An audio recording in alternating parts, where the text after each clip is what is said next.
X prizes that Josh is going to demonstrate. And our next drawing is actually going to be right after this panel. So go ahead and donate while we're talking, donate multiple times to get multiple entries. We're so close to our goal, and you can win some cool stuff. So please donate.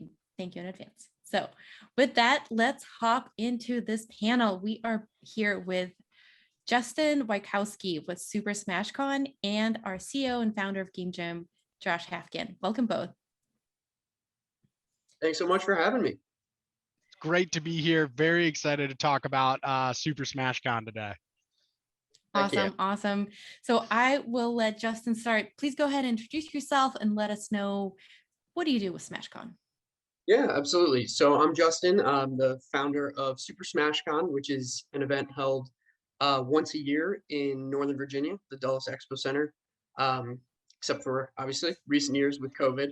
But it's the largest Smash event in the world. It's a ginormous Smash tournament for the competitive side for all communities within Smash. And then, it's a full-on convention. So we've got panels, we've got music, we've got live shows, we've got vendors and, costume contests and all of that. So it's just a giant celebration of Smash and really by extension Nintendo every year. And it's just such a blast to put on. And just talking before with Josh, excited to finally be getting back into the event organizing after COVID, hopefully knock on wood, light at the end of the tunnel here. And so that's SmashCon. And then I think Josh mentioned too, I guess we'll probably touch a little bit on to a more recent project too, the Smash World Tour, just sort of an evolution of SmashCon in combination with some other players in the space. And that's just exactly what it sounds like. It's a worldwide tour circuit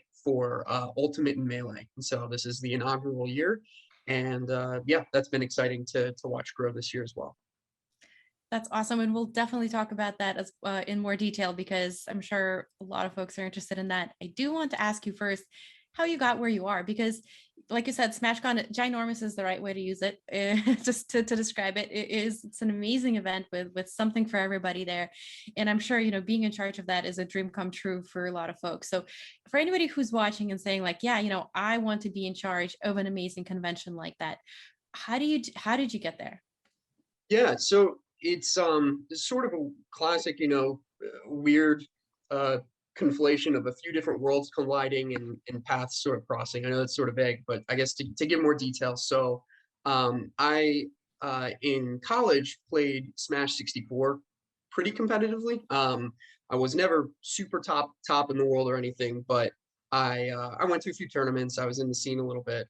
And so my best friend and I went to, at the time, what was sort of the big Smash tournament of the year called Apex. And we both went and competed at that, kind of took it all in, was excited. 64 was only one slice of it, obviously, at the time, the other bigger games, Melee and was like kind of the dominating factor. But we were just so drawn, the passion, just the absolute excitement of everything. But also at the same time, we were sort of surprised at just how grassroots it was, and not in grassroots can be an awesome thing. And I consider SmashCon grassroots in really a lot of ways. So I don't mean that in a bad way, but let's put it this way. It's the biggest tournament of the year. And pretty much every TV that was in the building was crowdsourced from attendees. Like just little things like that really kind of took us back like, wow, that's crazy that this is, how it comes together, which is an impressive thing on the one hand, but also screamed to us, there's room to, maybe build something that can, fill a hole. And then at the same time,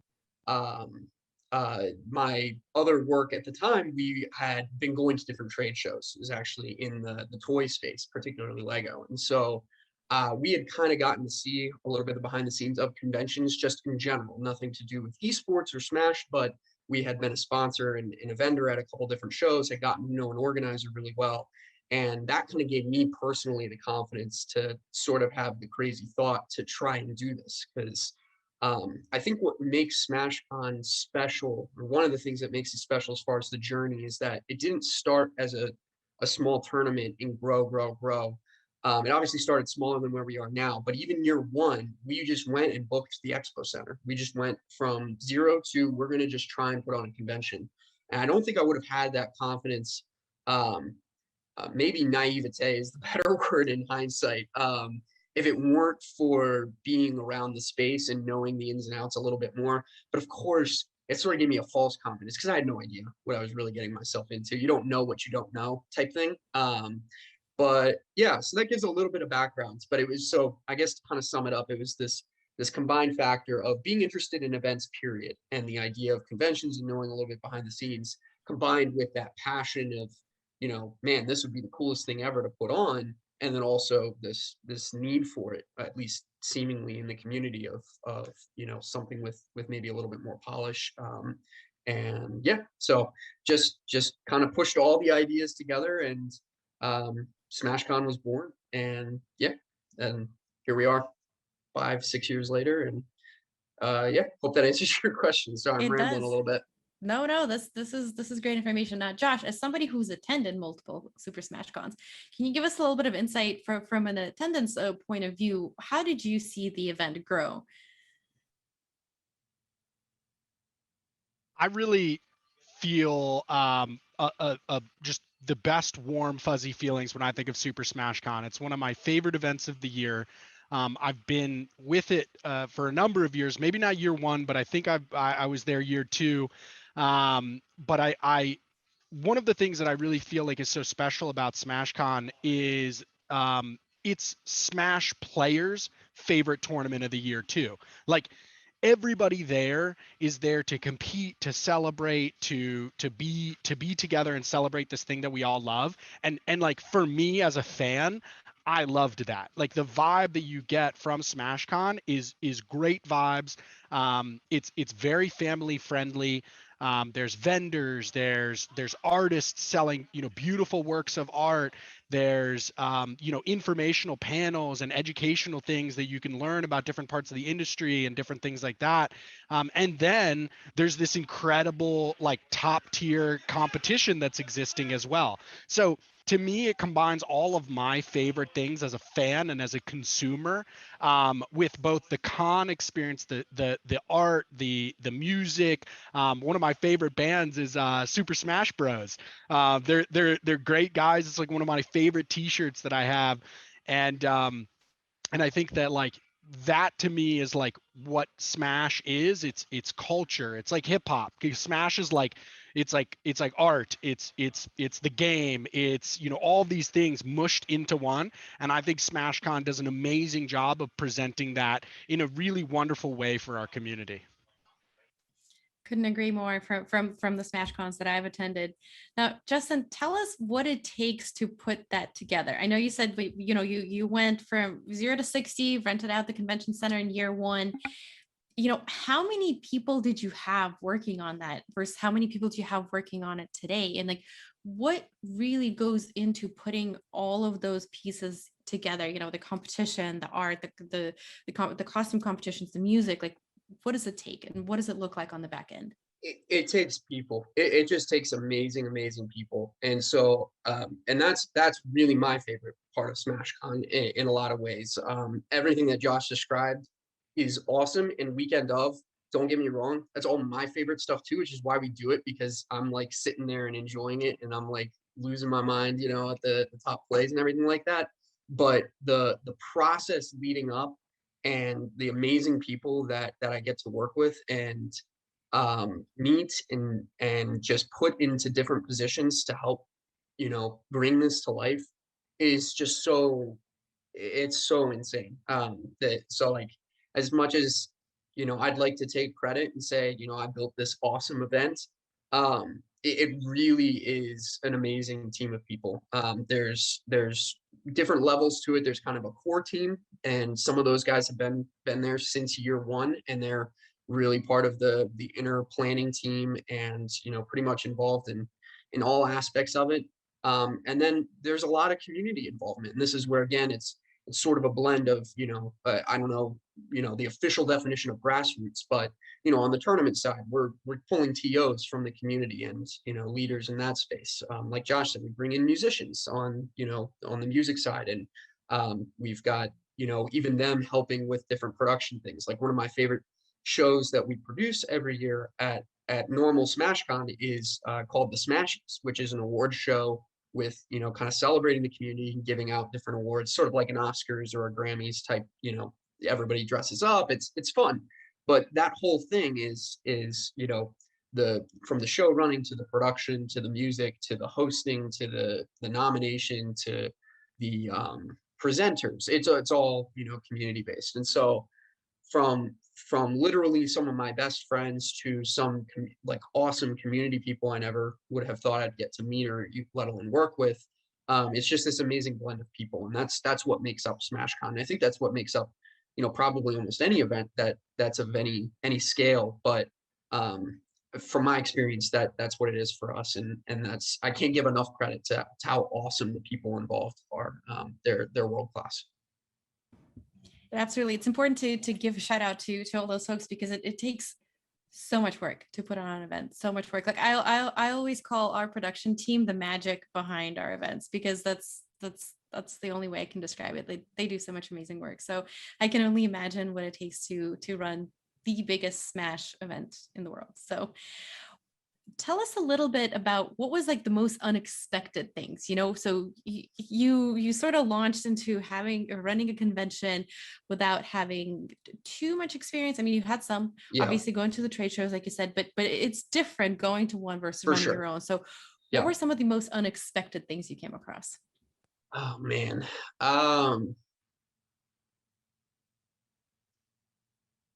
Let me think on that for a second. Feel There's a free to lot think to about choose it. from. Yeah, Sure, yeah, sure. Feel free to think about it. I'm going to ask Josh, what was the most yeah. unexpected thing for you as someone attending SmashCon, that like what, especially in the first year, right? Like, because you have this idea what an event's going to be like, and then you get there.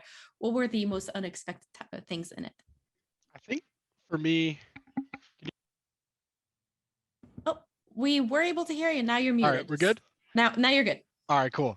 I think for me, the things that the event as a whole and the vibe was something I didn't expect. I've been to competitions, I've been to PAX events, I've been to South by Southwest Gaming, I've been to Evo, I've been to all of these events, and to me, there's a certain kind of like just maybe not on the event side because you guys are grinding, but I walk in and I feel lighter. Like it feels fun. Like there's a funness in the air. I think the brand like Smash Bros is fun. It's meant to be played and in, with your friends. That's probably one of the big things is just the fun of the event hits you kind of right when you first walk in. The other thing I think that surprised me is that each year I've got to see SmashCon grow in the coolest of ways. We walked into the last one, before the pandemic, and they completely redid the whole layout. There's this amazing gigantic screen in the middle that's 360. So it doesn't matter where you are in the whole venue, you're watching like the top players. And then by the end of the event, like there was a whole ring of people, like chairs and everybody getting ready to watch grand finals. And we saw I think it was MK Leo. I can't remember who was in that final, but it was like the best Smash players in the world in one of the coolest venues, in one of the coolest setups. And I think that's kind of like the coolest thing for me is like, I just don't know what Justin's going to do next. Like, I think that's the coolest thing. I feel like next time we're going to walk in, there's going to be like dunk tanks and elephants and like all kinds of other cool stuff. Hold on, what was that? Dunk tanks? Let me get my notes right And there. I'm down for dunk tanks. Maybe not Yeah, elephants. right? It's a little too loud for them. I wouldn't want to put them through that, but dunk tanks. Yeah, Down for that. agreed. Yeah. Yeah. Pie throwing contests. I don't know. Yep. Yeah, Exactly. absolutely. Yep. So Justin, what about you? Did you think of some things that you were really unexpected, sort of took you by surprise as an event organizer? Yeah. No, I think Josh articulated a lot of things well there that sort of spawned some offshoots for me as well. Because when you asked it, I was kind of thinking from the event organizer hat of like things I didn't expect with planning and getting into it. And there are some things there. I think they're more boring though, the more I think about them. Hey, Things what's up, like, man? Make yourself at hotel home. coordinating and, decorating the venue. You just don't realize how many little details there are that counts as decorating, including, pipe and drape, tables and chairs, carpet, what color, all, a lot of boring logistic things like that. I don't think it's That was boring, definitely, actually. Like, so if you want to yeah, go launch into that, I think it's so okay. interesting to hear the backside of things, because you walk into an event, or you're watching this event right now and you're like, everything is so polished and shiny and awesome and I'm having a good time. But for me, and for me, it's always interesting, like, well, what does it take to like put this together? Like, so yeah, if you want to talk about like, hey, hanging drapes takes 2 hours alone, like that's really interesting, because I'm like, wow, Yeah, like that's fair enough, something fair that enough. nobody would ever think about, but it takes like so long.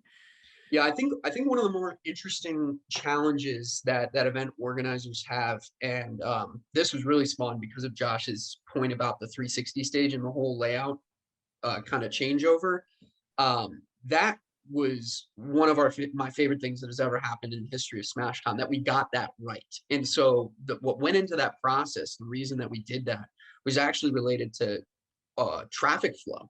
It didn't even actually stem from, you know, doing something awesome. It was certainly part of it, but we were getting close to outgrowing the expo center entirely. And that experience is everything to us, as far as people not being on top of each other, not having to wait too long in certain areas, being able to move around freely, vendors getting action, stages getting action, all of that good stuff. And we have so many times over the years had to just kind of guess and anticipate how people will behave. And I mean, like, physically, like where they'll walk to. If they see this sign, where are they going to kind of default? And there's all sorts of, I'm sure, really at Fortune 500 level psychology, and why shopping markets have certain aisles lined up, etc. We do that on like a teensy tiny scale, but I think the unexpected part to me is just realizing how much of that is just straight up guesswork. And so, like, when we organize events, we go to other events. Like one year we all flew out to E3 and went to that, and again, they're massive scale compared to us, but we're sitting there realizing, looking at their flow for security and some of these things that, again, may be boring, but if this is the platform to talk about it, that's the type of stuff that gets us interested too, of who are the people that sat in a room or on a call like this and decided, I think people are going to move this way or move that way. So again, very, very technical, kind of like boring niche type thing. But to your point of how does that polish happen, that's how it happens, is you have to be pretty intentional about a lot, and you have to take guesses, and you have to be willing to just, you know, try things. And we've been wrong. We've had some big misses that we've had to correct even weekend of, when it comes to line flow, or we just totally got it wrong of how people were gonna walk this way or another. But anyway, I'm getting really into the weeds in that. Definitely stop me if I'm going too far there. But yeah. I don't think so, because one of the things that of our event is to help folks who are interested in getting into particular parts of the esports industry to really understand what it's like and how do I get there. So to hear the nitty gritty of putting on an event, I think is definitely interesting to a lot of folks out there who are listening right now. So definitely feel free to Fair get as enough. detailed as you want. The other thing, I think that one of the great things about SmashCon and great events in general are those little details that you're talking about, line flow and all of these things that, like, the general fan may not even experience. You go in and you have a great time. You go through security, you do these things, but I think that it's important for people to understand, one, the work that goes into making that experience, and two, that, like, these little things, they add up to your whole vibe. I love this quote. It's like, people don't remember what you say, but they remember how you make them feel. And I think that SmashCon does an amazing job with that. And I think that, like, all of these little things that Justin and his team are doing to make sure that, line flow is good, and then adjusting line flow accordingly based on, what they're seeing from the people, all of those things go into the fan having an amazing experience and coming away being like, that was awesome.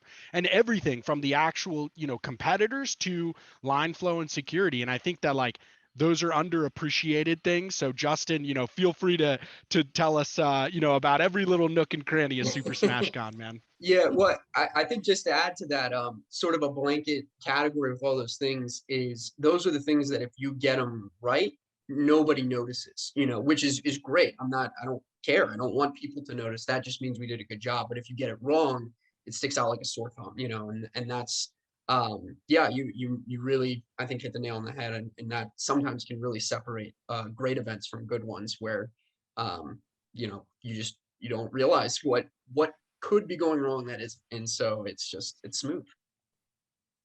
Absolutely, absolutely. So talk to us a little bit about evolution of Super Smash Con. And I'm sure some of it is planned, some of it is unplanned due to the pandemic. So the Yeah. fact that you didn't have or you weren't able to have a big event in person, right? But you'll still have another one in the fall, plus the world tour. So tell us about all of those steps in the evolution. Yeah, so last MashCon was about 2 years ago exactly, August 2019, before everything, obviously.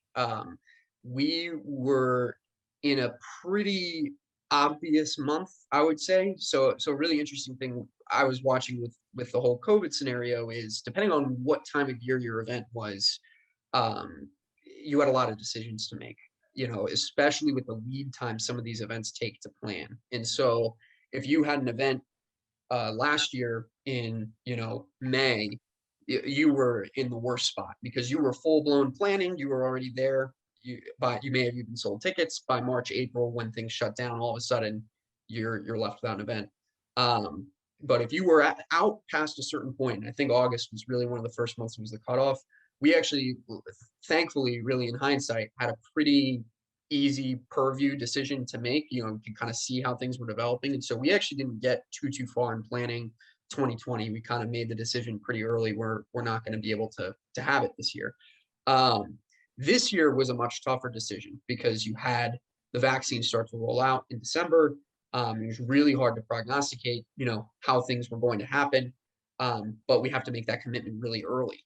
For an event of our size, we can't decide in May that we're going to host it in August type thing for that. The venue wouldn't even have dates, et cetera. A million things going on there. So this year was definitely a little bit trickier because we kind of made the decision we weren't going to be able to host the full event while realizing in the exact same conversation said there is a really good scenario we're going to get to August, look around and say, yeah, we could have had a SmashCon, but there's just no way to be able to predict that one way or another. And so we unfortunately had to pull the plug this year, which I think ended up, being the right call anyway. I'm not sure it would have happened at that scale, or been able to.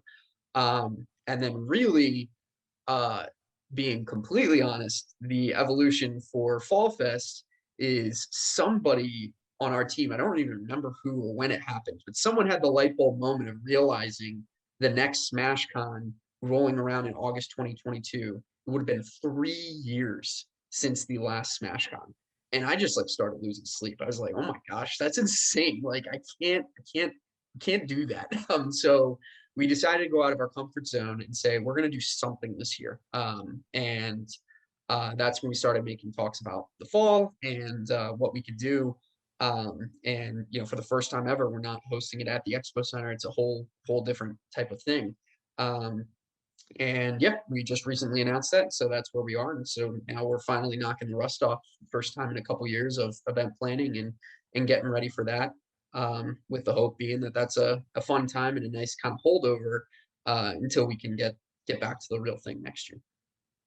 Can you tell folks that are interested in attending about, exactly where it's going to be, how they can find the information on it? Can they sign up? Any kind Yeah, of details about it? yeah. I wish we were just a few more days into the future. Is we are just about to drop the big trailer, all the big things that we're working on, the new things we're doing this year that I can't spoil just yet. But it is October 15th through 17th. It's in the same area where we host SmashCon. It's at a Hilton hotel called the Hilton Dulles Airport. So it's right near the Expo Center, right near the airport. It is going to be capped at 1,000 attendees. So a much smaller scale than normal SmashCon, again, due to COVID and everything else. Unfortunately, that's pretty much it that I can say right now. But I can say we are opening registration soon. And very, very soon, we're going to be releasing more details of what Super Smash Con Fall Fest means.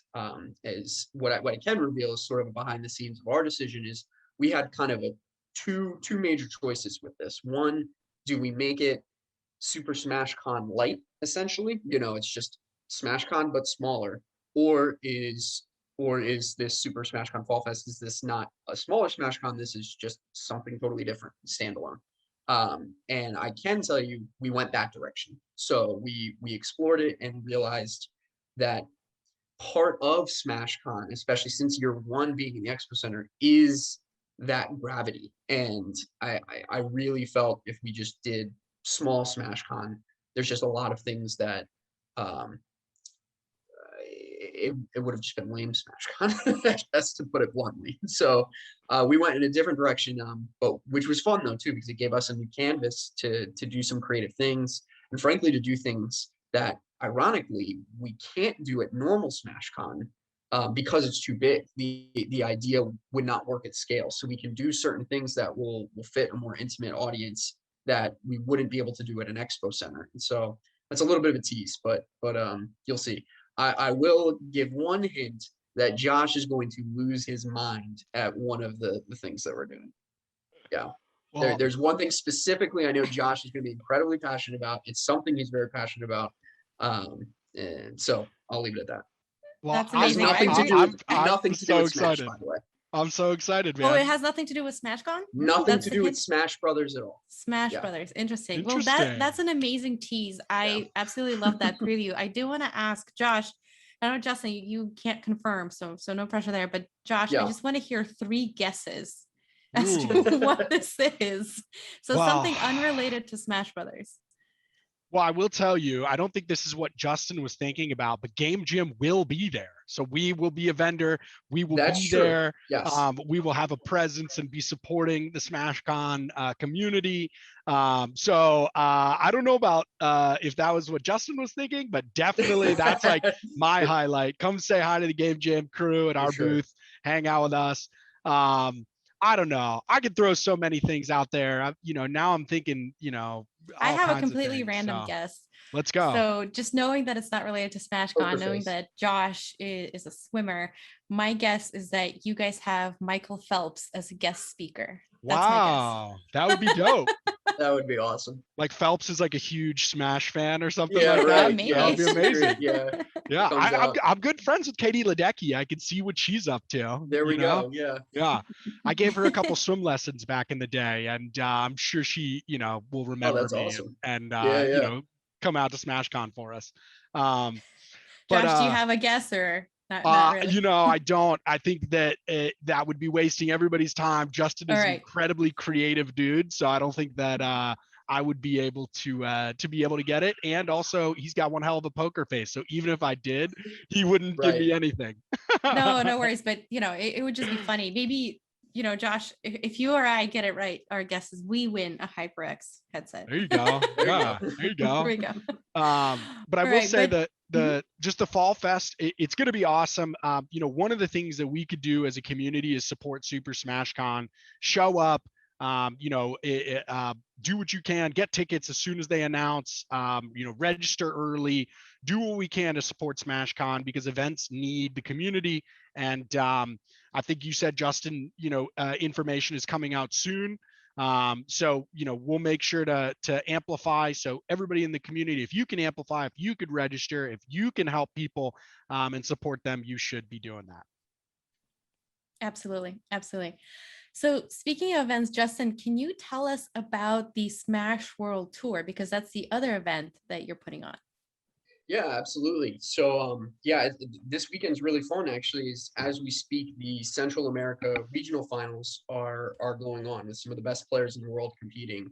And this weekend is actually the very first in-person event of the Smash World Tour, which is a really fun milestone as well. So, the quick kind of recap is the Smash World Tour was actually first launched in March of last year.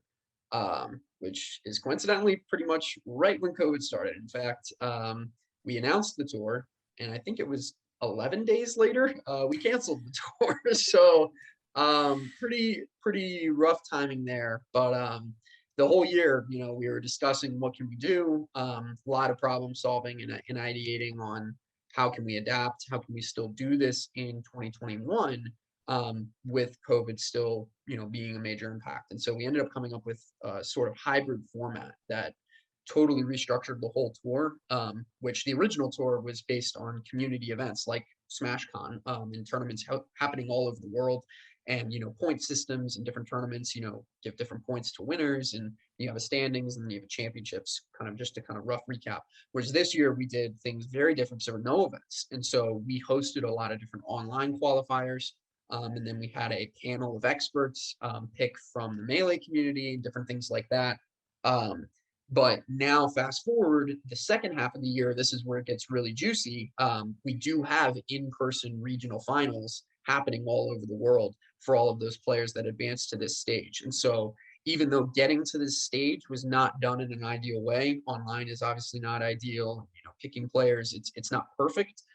We did get an awesome crop of talent from all over. And now the rest of the way, they do get to play out in the old-fashioned way. And so, for example, today in Central America and in Mexico, MK Leo is debuting. This is the first time he's played an offline since COVID. And so, arguably the best ultimate player in the world. That's super exciting, So we're hoping that it's sort of pushing that light at the end of the tunnel to in front of everybody, as sort of an on-ramp of, look, we're going to make it back, because all of these regional finals are invitational style, so they're not totally COVID proof, so to speak. That we've had quite a bit of schedule adjustments we've had to make, but we're optimistic we're going to be able to host these smaller tournaments, and then leading up to December, the championships be a big exciting bash for, the first ever Smash World Tour champion. And then, knock on wood, next year, full steam ahead. SmashCon, the tour, events all over. A lot of organizers I'm talking to have been in hibernation. They're coming back. Hopefully we can get there. So yeah, that's sort of a quick overview. It's a good overview. Thank you. And yeah, absolutely. Hopefully we can get back to all the events next year. And speaking of that, for people who would like to join that scene, for people who would like to maybe help you organize the Super Smash Con, or even start their own convention, what words Sure. of advice do you have? I would say go to events, go to events and really go in a way different than you would normally, instead of just taking it in. Even if you don't even plan on organizing an event, it can be really fun to just put on an event organizer kind of critical hat and go to, MagFest, or go to E3, or go to PAX, or go to SmashCon, and just kind of try and observe and think about what are the things that are going into this. And for me, a big mantra for me is chase the fun. And so, like, really find the things that you think you would enjoy. So like SmashCon was born out of this idea of, this would be a fun event for me and my friends to go to, like, that we are creating something that we will have fun. My literally highlight of maybe the entire year is when I get to be on stage myself hosting the N64 combo contest, which is like the most hype that, so like at the end of the day, it's just like making something, some cool stuff that we want to see, so I would say tap into that, and you just never know where that'll lead. Maybe it is organizing the whole event, or maybe it's even putting on a side event at another event that already has an ecosystem that you don't have to worry about half the logistics, 90% of the risk. Or maybe it's you realizing that you want to become a Twitch streamer and you want to start creating content. Or it's you realizing you want to be in production. I know guys that see what's going on with SmashCon, and they fall in love with what's happening behind the curtain with the streaming production, or with the soundboards, everything going on from a technical standpoint. So yeah, just play. chase the fun, and see Chase the fun. I see like where that. it goes. I think that's just good advice for life in general. All right. Well, we have just a couple minutes left. Yeah, Josh, do you have a thought? Oh, I think you're muted. Hey, just wanted to we have some people here, so I'm trying to like mute myself when I'm not speaking. But one of the things that I just wanted to say is that our events have taken our local area events have taken a hit over the past 2 years. And so, I really encourage people to show up for our events. Watch on stream, show up live if you can, buy T-shirts, do the things that help drive these things forward, because like Justin said, 2 or 3 years of not doing it is tough. It's tough on event organizers. So I think if you're a Yeah. fan, show up in whatever way that you can, support them with in whatever way that you can and you are able. The other thing that you could do is show up with your wallet, spend money, come to the event, like buy tickets, buy merch. If you've got another event or a company, get a booth. Like, one of the things that I always try to do is not just, I want to put my money where my mouth is, and I've gotten Geico to invest in Super Smash Con. Game Jam itself has bought booths at Super Smash Con and gone and supported the community. And it's a win-win, because for me, I get access to the amazing SmashCon community. I'm supporting their event with both my time, my effort, but also my dollars as well. So I think that for anybody sitting at home, however you can support the maybe money is tight, show up. If watch on stream, be a part of Yep, chat. totally. How can you help support SmashCon, MagFest, AwesomeCon, Otakon? All of the events in our area have taken a big hit in the past year. So take a look at the resources that you have and figure out how you could support these events, because people like Justin are busting their buns to give us these amazing events, and we have to figure out how we can support and give back to them as well. Absolutely. That's great advice. And also, to just go back to something that NPC said earlier today, show up. So when folks here are going to be, who are listening, supporting these local events by showing up, that's in return going to help you as well, because that's going to give you networking opportunities and really get your foot in the door in the esports industry. 100%. I couldn't agree with you more. So, Justin, I do want to say huge thanks for being here. And for all lovers of SmashCon and Smash in general, coming up next is the top 8 of our Smash competition. Josh, do you want to give a quick preview of what we're going to see? We have an amazing event that we did a tiny little version, like a mini Smash World Tour. We had an online qualifier where we whittled it down to top 8. We have top 8 here right now. They're warming up at Game Gym. Everybody is getting ready. We've got Let It Rain and Skiff, who are going to be on the mic, and we're going to do our first live event here in forever. And we lost our big venue, but I want to do more summit style kind of broadcast things here. And we have some stacked people. We got Enhanced, we got MJ, we got ZD, we got a couple other just really big people in our top 8. So tune in, and make sure you're also giving SmashCon a follow, so that when they put out their news, you can sign up and register for their event that's coming up October 15th through 17th. Yep. 15th to the 17th. Thanks. And so that you'll be able to snag that ticket, because I'm sure those are going to go fast. So if you don't have notifications on, you're not Justin, getting a ticket. just a clarification there. You've got 1,000 person that you're capping, but is there a non-competitor?